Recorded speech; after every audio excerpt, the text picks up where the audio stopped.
అండి, అందరికీ నమస్తే. నేను మీకు ఇలా చెప్పాలనుకుంటున్నాను.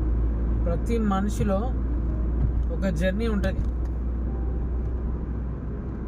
ఆ జర్నీ ఎట్లుంటుందంటే మీకు బాల్యం నుంచి ముసలి తాత వరకు ఎట్లుంటారో చెప్తా. మన చిన్నప్పుడు మన అమ్మ నాన్న వాళ్ళు మనల్ని కూర్చోబెట్టి మెల్ల ఏదైనా చెప్పుకుంటా బొమ్మల అబ్బో ఇవ్వరు ఆడ ఎత్తా అంటే ఆ పక్క ఉండాలి వాళ్ళ దగ్గర కూర్చోబెడతా అంటే వాళ్ళు రెడీ చూస్తున్నాం కదా. అప్పుడు మనకి ఏం తెలియదు, అంటే తెలియని పేరు అన్నీ తెలుసు, కానీ చెప్పలేము అనలేము, దాన్ని ఏం చేయలేము. ఆ బాల్యంలో అమ్మ వాళ్ళు కొంచెం రెడీ అవుతుంటే అమ్మ నాన్న వాళ్ళతో పోతుందని వాళ్ళు రెడీ అయినా కానీ స్టార్ట్ చేస్తామని ఏడుచుడు. వాళ్ళు రెడీ అవుతారు, పోతాంటే గిచ్చుకొని ఏడుతాం, వాళ్ళలో కూర్చున్నాక ఏడుతాం, ఇక వాళ్ళలో కూర్చున్నాక ఊరుకుంటాం. వీళ్ళు బండి ఎక్కిళ్ళు సరే అది ఏడికైనా పోనీ ఇంకా మా అమ్మున్న సార్ మా నాన్న సార్ నాకు అనుకుంటాం. ఇంకొంచెం మనం నడిచినాం, ఇక అన్ని కొంచెం తెలిసింది అనుకో, ఒక 10 ఏళ్ళకు రేపు అమ్మ పలానా రోజు గాడి పోతూనే వెళ్తాను ఫోన్ మాట్లాడి నిన్ననుకో, మనం ఆ రోజు గుర్తుపెట్టుకుంటాం. స్కూల్ అన్నీ ఏదైనా డుమ్మ కొడతాము కదా, రెడీ అవుతాము, అమ్మని చూస్తాం, నేను అత్త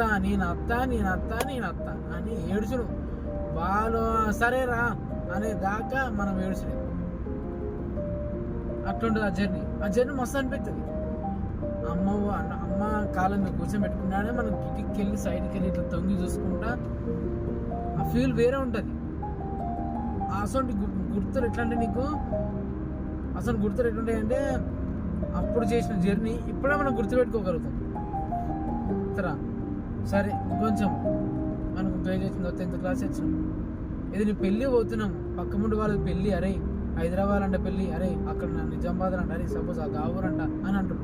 అంటే మనం ఇక మన గల్లీలు అందరూ వాళ్ళు ఆ పెళ్ళి వాళ్ళు ఏం చేస్తారంటే మన గల్లీలు అందరూ మన రోజు పెళ్ళి మీరు రావాలి, డీసీఎం పెట్టిపించడం, లారీ పెట్టిపించడం, అందరూ ఆ పనులు రావాలి అదేనంటారు.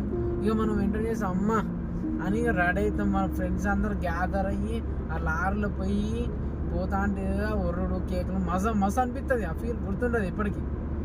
ఇక పోయడం మస్తు హుషారుగా పోతుంది, మస్తు నీరసంగా డోర్ కాడ కూర్చున్నాడు, వెనకకి వెళ్ళి బండి వస్తా అంటే ఆ లైట్ ఫోకస్ కళ్ళలో పడతా అంటే ఇట్లా కూర్చున్నాడు, ఇట్లా పెట్టుకున్నాడు, ఆ ఫీల్ వేరే ఉంటుంది. నీకు మ్యారేజ్ అయిపోయింది, నీ ఫ్యామిలీ తీసుకొని సపోజ్ వేరే కాడికి పోతుంది, వేరే కాడికి పోతా ఫీలింగ్ ఎట్లుంటుంది అంటే అందరిని పలానా రోజు అడిగామంటూ వెళ్ళిపోతా. నేను సపోజ్ నీకు ఓన్ బండి ఉందనుకో, మంచిగా నిమ్మలంగా తీసుకుపోతే హ్యాపీగా వాళ్ళని జాగ్రత్తగా తీసుకోవాలనే నీకు టెన్షన్ ఉంటుంది. టెన్షన్లో నీకు టెన్షన్ ఉంటుంది, కానీ ఆ టెన్షన్ నువ్వు అవతల వారికి అర్థం కాకుండా నువ్వు మేనేజ్ చేసుకుని నడుపుతావు. ఆ ఫీల్ నీకు ఆ జర్నీ నీకు ఇంకా వేరే నేర్పుతుంది జీవితం గురించి. కొన్ని జర్నీలు ఎట్లున్నాయి అంటే పోతా అంటే ఒక్కొక్క జర్నీ మనకు జరిగే పరిస్థితులను బట్టి ఆ జర్నీ చేసే మూడు మారుతుంది.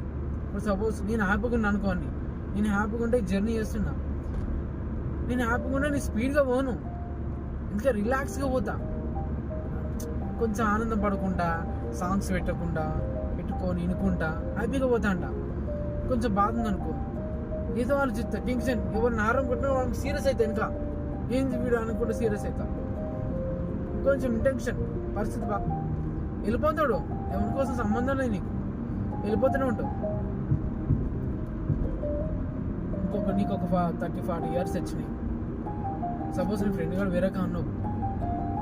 ఆ జర్నీ ఎట్లుందంటే నీ కనురెప్ప ఎంత స్పీడ్ కొట్టుకుంటుందో, నీ హార్ట్ బీట్ ఎంత స్పీడ్ కొట్టుకుంటుందో అంత ఫ్యూ సెకండ్ నువ్వు బండికు స్పీడ్ పోతా అంటావు. ఆ జర్నీ అట్లుంటుంది, ఆ టెన్షన్ లైఫ్లో.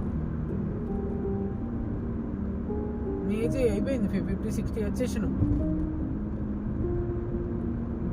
ఎట్లంటే జీవితం మీద ఒక స్టేబుల్గా ఉంటా అంటావు, అంటే నిలగడగా అట్లా కాదురా ఇట్లా చేయాలి, ఎందుకు తొందరగా నిదానంగా పోతా అంటావు, వెళ్ళిపోతా అంటావు. అట్లుంటుంది. సపోజ్ నేనే చూసుకోండి, ఇవాళ నీ మార్నింగ్ ఒక కస్టమర్ దగ్గర పోవాలి, హైదరాబాద్లో గన్మేజ్ దగ్గర పోవాలని నేను ఎంత స్పీడ్ వచ్చినంటే ఒక 100 స్పీడ్ మనం వచ్చేసిన మామూలుగా మన ఆర్డర్ మీద. ఇప్పుడు పోయేటప్పుడు చూడండి, ఇదే ఆర్డర్ మీద నేను 60-70 అంతే, అంత లిమిట్ మెయింటైన్ చేస్తున్నాను. పోయేటప్పుడు నేను జర్నీ ఎట్లా అంటే టెన్షన్తో చేసిన, ఇప్పుడు వచ్చేటప్పుడు పని అయిపోయింది కదా, రిలీఫ్గా వస్తుంది. జర్నీ చేస్తా అంటే మన లైఫ్లో కొన్ని జర్నీలు అనేది ఫీల్ అయిపోతాయి. అందరి జర్నీలు ఒకటే తిరుగుండవు, అందరి జర్నీలు అనేది వేరువేరుగా ఉంటాయి అట్లా.